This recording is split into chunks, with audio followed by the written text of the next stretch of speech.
Olá pessoal, seja bem-vindo a esse canal e a mais um vídeo para conversar com vocês sobre o desenvolvimento de fala e linguagem das crianças. O meu nome é Patrícia Taranto, eu sou fonoaudióloga e se você ainda não ativou o sininho para receber as notificações de vídeos novos, corre lá, se inscreve na página e ativa, tá bom? Bom, o vídeo de hoje, a proposta é conversar com vocês sobre a aquisição do R vibrante. Que som é esse?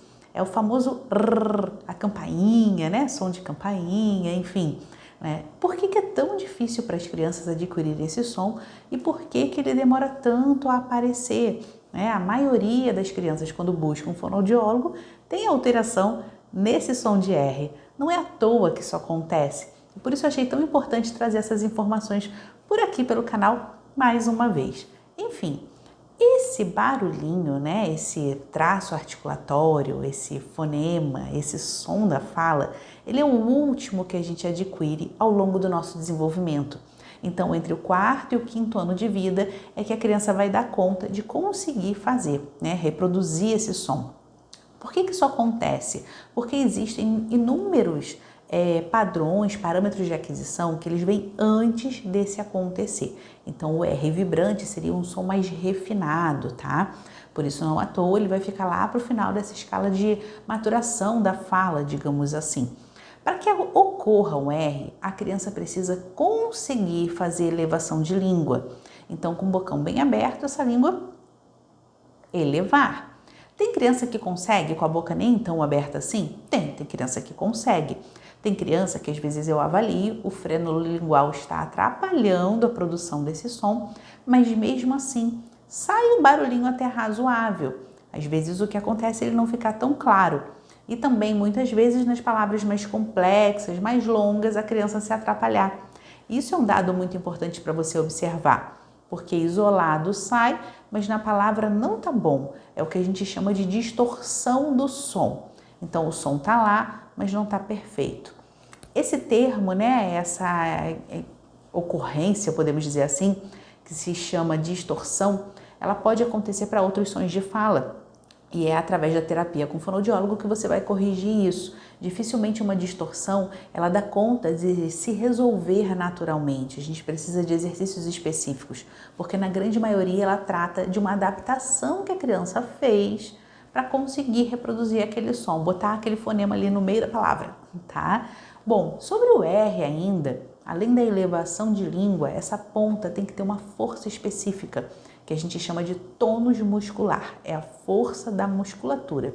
Então ela precisa elevar, né? Então tem que ser uma musculatura alongada, flexível, firme, que saiba onde quer chegar.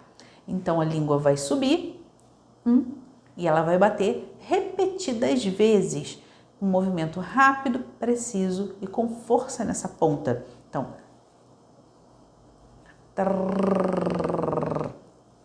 acho que agora, quando eu faço o movimento e faço o R vibrante, você consegue perceber bem do que eu estou falando, né?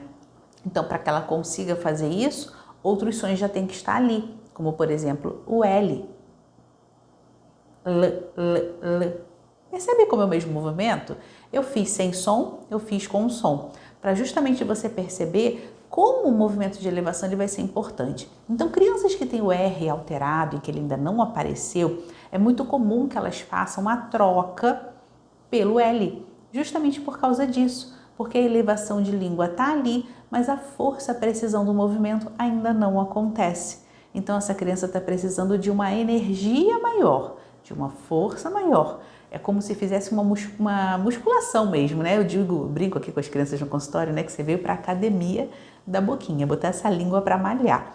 E de fato o exercício fonoaudiológico ele vai implicar nisso. Repetição de movimento, força, né? Adequação do ponto articulatório, que é o local onde essa língua toca para fazer o som bem certinho. Então são essas coisas que o teu filho vai aprender com a fono para que um R saia bem bonito.